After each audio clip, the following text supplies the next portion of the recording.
aniga jaceylkii ahaayo qofuu haayo dunida lagama soo helayo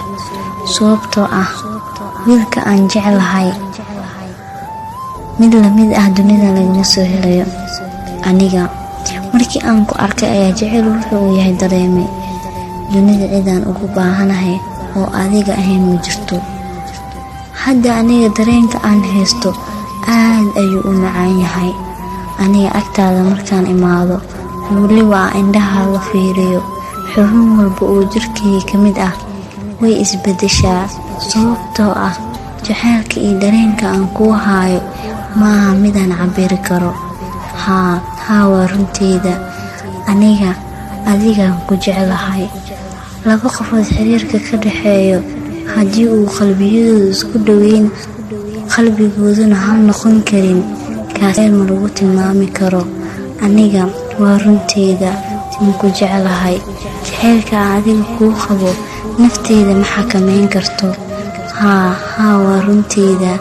iyo aamin deeq waan ku baryaa farxadan ha iga burburinin riyadii axdigii ha iga bixin qofaan adiga ahayn ma aamino waxaa tahay indhahayga nuurkooda waan ku jeclahay waana ku jeclaan doonaa weligay mararka qaar dunidan waxaa jira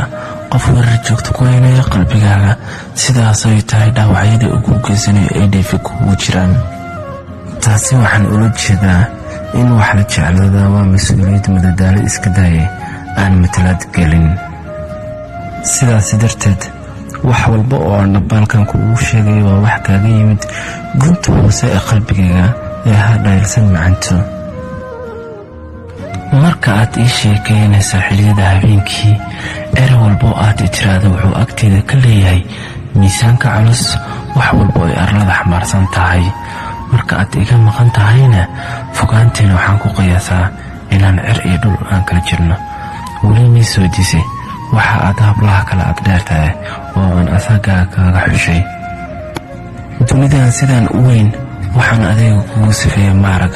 waayo ma weliya indha aan ku arko qof aan adigaan ahayn haddii ay imaan lahayd dood ku salaysan in ay jiraan gabdhaha adiga kula siman oo anigana la ii gardhigtana qalbigayga adiga ayuu kula safan lahaa maxanta maanta oo aan noolahay iyo haddii aan sii noolaado kumanaan sana kale kasii dambaysa nolosheeda waa kaligaaga xayaata qalbi dunida adiga mooye ruux kalena kama aamini doono maxanto haddii aad ka heshay muuqaalkeena fadlan la wadaag asxaabtaada kale haddii aad noogu cusub tahayna fadlan janalkeena subscribe inoo saar si aad u hesho muuqaalo cusub kuna xiiso gelin doono